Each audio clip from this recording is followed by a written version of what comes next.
Hi everyone. So today I'm going to redo a talk that I did last Thursday, so 2 days ago, at my company Foodpanda. I joined the company 2 weeks ago, and I decided to start this Hack and Tell series, and everyone was happy with this concept. It's a concept that I had in another company, previous company, where we had this like 20-minute talks about whatever subject. And I thought this was a very interesting topic to talk about because since I joined very recently, I approached the code base and the code base wasn't that nice, let's say. And I decided to start refactoring the code immediately to make the code more readable and gradually improve the code base so that it's more approachable by newcomers. And the topic will be opportunistic refactoring. I expect this talk to be around 20 minutes. And let's dive in. So why did I start this refactoring thing in the current project that I'm working on, which is this Foodpanda app for Android? And if you have ever read the Clean Code book, if you didn't, I suggested you start yesterday. He quotes that he says that the ratio of time spent reading versus writing is well over 10:1. And for me, this is very problematic. To actually believe something like this, which means that most of us developers out there spend a lot more time reading code than actually writing code. And in the code base that I'm working on right now, this actually is very obvious because I'm actually trying to understand the big mess that is going on there. And everyone knows that the code is not so good, and they actually decided to rewrite the whole app. And I was against this rewrite for various reasons, and I won't talk about them right now. And I thought we could actually approach this in a different way, which is instead of rewriting the app from scratch, is to gradually refactor the app over time, and we hopefully will eventually get into a much better code base, because if the product is actually working, it means that the code, even though the code base itself is not so easy to read, it actually fulfills its goal of pleasing the users, and they can actually order food with the app. And the rule that I apply to all, let's say daily, to my coding style, it's this Boy Scout rule, which is something that is also mentioned in the Clean Code book. And Uncle Bob in the book explains that the Boy Scout rule can be summarized as always trying to improve your code if you find something in your code that should be improved. And this is something that I wanted to do immediately. And the title of this talk, which is Opportunistic Refactoring, is a term coined by Martin Fowler, which states that at any time someone sees some code that isn't as clear as it should be, they should fix it immediately, or at least as soon as possible. And this as soon as possible is like in a few minutes and not in 1 month, or when product decides to approve some kind of refactoring thing. And this is what happened when I when I imported the project for the first time on Android Studio. This is what I saw. And for you Android developers out there, or Java developers, because our app is actually written in Java, which is the mainstream language to develop Android apps, I noticed this thing here, and this is very typical on Android projects. I noticed these activities, fragments, and adapters, packages. And this immediately flags some kind of, how can I say? Usually, and this is my opinion, your code base should give you as much information as possible,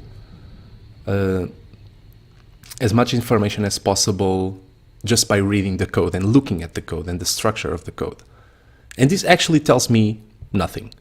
So if you are an Android developer, you know in advance that the project will be composed by activities, fragments, adapters, and many other things.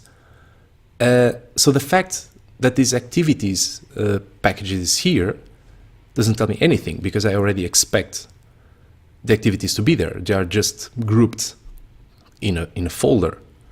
It would be the same as having a collection of images and some of them being JPEGs, for example, and some of them being PNGs. But you actually don't care if an image is a JPEG or a PNG. You are actually interested in the theme around the picture. So you would collect the pictures by holidays in Berlin or whatever. You would not group them as in a folder called JPEG or in a folder called PNG, because that's completely useless. And this is exactly the same here. So you actually want to look at the packages of your project and see more or less which features are actually in your project, because that's what gives you the information. So if we open, for example, the adapters package, this is what we see. And this is also, again, very problematic, because if you use Java, you should know that classes can have different types of visibility. And in this case, if you organize your project like this, you know, just by looking at the structure without even doing anything, you know that everything needs to be public. Otherwise, it's not accessible. And this is exactly what's shown here. So if you see here, this icon of this unlocked lock means that it's public. And what information does it provide? I mean, it actually doesn't provide any useful information, because the only thing that this tells me is that all these classes could potentially be used anywhere. And this is not very helpful. So this was the first thing that I started refactoring, was actually the code structure, to gradually, I didn't do this in one step, of course. As I was looking into the code, I was moving stuff around. And one of the things that I identified, because from the usage of the app, this is very obvious, which is this onboarding experience that's going on. And I identified this onboarding package, which is kind of obvious. You look at onboarding and you know, assuming that the name is correct, everything that goes in here deals with the onboarding experience. So if you are not cared about this onboarding experience, you can just collapse the package and you don't care about it anymore. And now this actually provides a little bit more information. So on Android, you know in advance that activities and fragments need to be public. Otherwise, the framework cannot access your code. And that's exactly the reason why activities and fragments have this public icon. But notice that now the adapters are not public anymore. So just by looking at this piece of information, just by looking at this without even opening these classes, I know that these two classes are not public, so they cannot be used anywhere else. So if I actually touch this file or this file, I know that it will only affect the code inside this package. And this actually provides a little bit more information. So you should actually use this feature that the language gives you, which is to be able to hide your code from people let's not say people, but entities in your code that should not care about what's going on there. And this is something that was achieved by this kind of refactoring. And I think it's helpful. And I did this to many other features, but doesn't matter to go more in depth. But here you can see an example of what was achieved with this refactoring. So instead of having one package full of activities, you actually move stuff around and you group them as features. Just like if you had a lot of PNGs or a lot of JPEGs, you would group them in holidays in whatever. You would not group them in a folder called JPEGs, because that's kind of useless. So continuing, another thing that I did was get rid of the Hungarian notation. If you are an Android developer, I'm very sure that you came across the Hungarian notation, especially if you tried once to get into the Android code itself.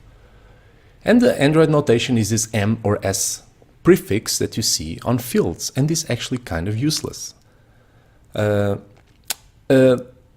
colleague, the reason why I don't use the Hungarian notation came from the clean code book,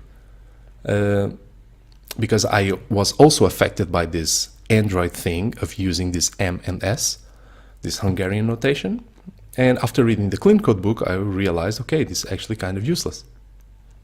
And my colleague, my Android colleague, gave me this Jake Wharton link. Actually, this quote is from Jake Wharton in his article on this link that you can see here.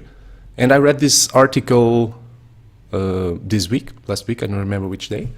And I've never read it before, and it was quite interesting. And so if you want to dive deeper into why you should get rid of Hungarian notation, this is a nice link to access and read. So I will not go over this. I just wanted to mention that one of my refactorings was every time I was touching a class that had actually Hungarian notation, and sometimes it's even mixed. Some fields have Hungarian notation, some don't. So I would just remove the prefix, the M or S prefix from the fields. So moving on, this is actually a funny story. This was many years ago. I was having a chat with a friend, and he was starting getting into this object-oriented thing in PHP, because he was coding in PHP and he moved, I think it's PHP 5 that introduced the concept of classes. And he was moving to PHP 5 and starting to know this object-oriented thing. And we had a discussion about this thing. So he had kind of a square class.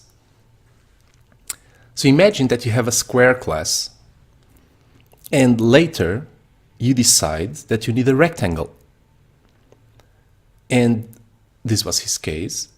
And even though this might be completely obvious that it's wrong for you, for him it wasn't. So I was explaining him the reason why this actually doesn't make any sense. So assume that you have a square class, and this is the only class that you need. And later you decide that you actually need a rectangle. And the reasoning for him was this. He actually kept his square class, and he assumed that a rectangle is an extension of a square, because a rectangle provides, let's say, the functionality of being able to have sides with different lengths. Even though this probably might make sense to some of you, it actually doesn't make any sense from an object-oriented perspective. And the reason for this is, if you have a method that expects a square, how can you know that if you pass a rectangle, that the code behaves correctly? You cannot know this in advance, because we know that the rectangle might not be a square. So if you implement rectangle, saying public class rectangle extends square, in any place where your code accepts a square, you could potentially pass a rectangle, because that's perfectly valid, because you just said a rectangle extends square. Even though this might make sense in the sense of like a square is very limited, because it has only one side length, and you are extending this functionality to provide different side lengths, this doesn't make any sense, and I will get to it in a second. And this is what you should do. You should refactor your code to have a new class rectangle, which is a bit more generic, that might have different side length, and you have a square, which is a particular case of a rectangle, so you say that the square extends rectangle, and you inherit everything from rectangle. So if you do get width or get height, you will get exactly the same value. And you can reuse the get area because that doesn't matter. You just reuse everything from rectangle and your class would be very basic. You would just maybe add a constructor that you can just provide the side length and you get the rectangle. So instead of 2 arguments, you just need 1. And this is the main thing. So the inheritance, it represents an is-a relationship. So a rectangle might not be a square, but a square is always a rectangle. So if your method accepts a square, you cannot guarantee that it will behave correctly if you pass a rectangle. But if your method expects a rectangle, you know that it will always behave correctly if you pass a square, because a rectangle is always a square is always a rectangle. And even though this should be obvious, it actually is not obvious. So if we go back to this adapters thing, if you look at this, there is this funny simple list adapter, which when I looked at this package, I saw, okay, this simple list adapter should be very basic and is probably abstract, or is maybe is extended by someone. And this is what happens. So when I actually open this simple list adapter, it's extending from this local events adapter, which is something completely particular to our business logic. So why would something called simple list adapter extend something that is business related? Doesn't make any sense. And this is something that you should try to fix as soon as possible, because this is very confusing.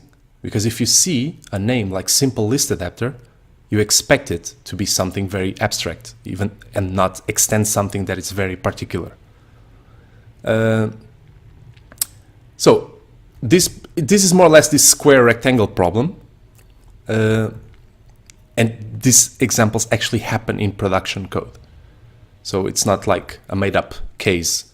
This actually happens. This is another example of a refactoring that I did, because I was looking through the code and I noticed that this app somewhere in time had two drawers. So on Android apps, if you have an Android phone, there is this left panel that opens, and there used to be the case where some apps had this right one. So you would have the left one and the right one.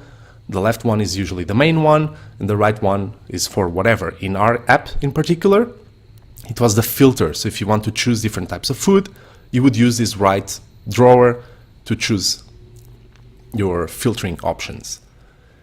And it should be impossible for me to approach the code base and see remainings of a feature that is not even there anymore. And this feature was disabled by specifying somewhere in the code, like, is primary drawer true? So somewhere this was defined as true, and because of this hierarchy of classes that we had, doesn't matter, we don't need to go in there, but we had this code here, is primary drawer true? And then I was trying to understand this method, is drawer button enabled, and had this, let's say, not immediately understandable code, because if it's not a custom home button, if it's not enabled, and if the current state is sliding, or if it's a primary drawer and current state is opened. So I look at this and okay, it's not like immediately obvious. I have to actually think about it a little bit, but I know that this is primary drawer is always true, because it was here, true, and it's not changed anywhere. So what I did was I replaced this is primary drawer with this true. And what happens is Android Studio is actually very smart. Actually, IntelliJ is very smart. Android Studio, let's say, it's just a plugin on top. But Android Studio is very smart, and it knows that if this is true, it doesn't even need to check the right side. Because if this is true, with an OR operation, this is true, I don't waste time going to the right part, because I know it's true anyway, because it's true on the left side. So, but if this part is true, I also don't need to check the left side, because I know that this will always be true. So the whole expression will always be true, because it doesn't matter what's here, because if it's always true on the right side, the expression will always be true. So Android Studio tells me that I can actually simplify this expression. Do you want me to simplify it for you? And I say, yeah, please go ahead. And it reduces this whole expression to this. And it's much easier to read like this. So every time that you actually delete a feature, go ahead and delete the whole code of this feature, because even if you want the feature back, it will be on your source control system anyway, so you can just get the code back. But please, if you remove a feature, just don't say, is this feature enabled false, and keep the code there. Just get rid of all the code. And this is just one example that should have been cleaned up a long time ago, and I actually did it because now it's a little bit easier to read. So it's simple things like this that you can keep doing over time, and the code will get better in the long term. Continuing, if you look at code like this actually doesn't tell me anything. I'm actually not tracking the time of this presentation, so hopefully I won't get over the 20 minutes. And this show next fragment is a bit useless, because I see show next fragment, it doesn't tell me anything. First, it uses fragment, which is an Android specific term, so it doesn't help me much. So I have to actually go in this method to see what's going on. And this is what's going on. So it would be a little bit better if I know that I'm showing this language splash fragment to actually rename the method show language something, instead of just saying show next fragment. And this get instance thing here is something that I will go on, that I will talk about later, because I actually refactored one of the methods and not this one. And in this case, for example, is another case that is a bit strange, because I was looking at this code. Okay, if I don't have the language, so if configuration.getLanguage equals null, means that I don't have the language, so I show the language picker. Very obvious. The word fragments, once again, is useless. But if I go inside this code, I actually get something like this. So I'm saying show language picker fragment, and I actually show the country splash and the language splash. Weird. And these kind of small things break your flow of thinking, because now you have to actually pause and try to understand why is the method called show language and you are actually showing country and language. And this is another thing. So get instance and new instance. I actually refactored this one and maybe forgot to refactor this one. I don't remember if I actually fixed this later. New instance, for you Android developers, we know that usually a fragment has this new instance method where you pass some argument, and this argument actually gets placed into a bundle for the arguments of the fragment. And when I see get instance, not as an Android developer, but as a general Java developer, or this is probably the name on most languages, get instance is used for singletons.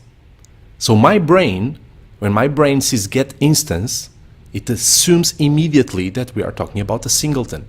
So you should never use names that programmers expect that to be used on another context. So if I see some kind of fragment.new instance, I know that a new instance will be created, but if I see get instance, I might wonder, if I actually don't go inside the code, that I'm actually having a singleton fragment, which is a bit weird. So this kind of things should also be refactored immediately. If you see get instance, you go inside the code and you see that it should actually be named new instance. Please go ahead and change it. So, because having code like this, one is new instance and one is get instance, is very confusing. Yeah, so basically we are finished. I'll check the time later to see if I went over the 20 minutes, hopefully not. And I want to finish with this.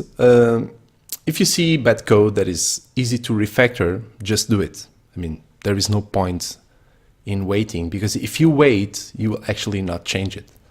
So you should constantly change all the code that you see that it's not so easy. And that's it. I hope you enjoyed it. And the reason why I have this in multiple languages is because at Foodpanda we have so many nationalities, which is actually quite nice. And thanks for watching. So if you actually reach the end of the presentation, feel free to leave a comment. And if you want to get notified of future presentations that I do, feel free to subscribe. And my content is not all about software development, but feel free to subscribe and you'll get notified of my new stuff. Thank you. Bye.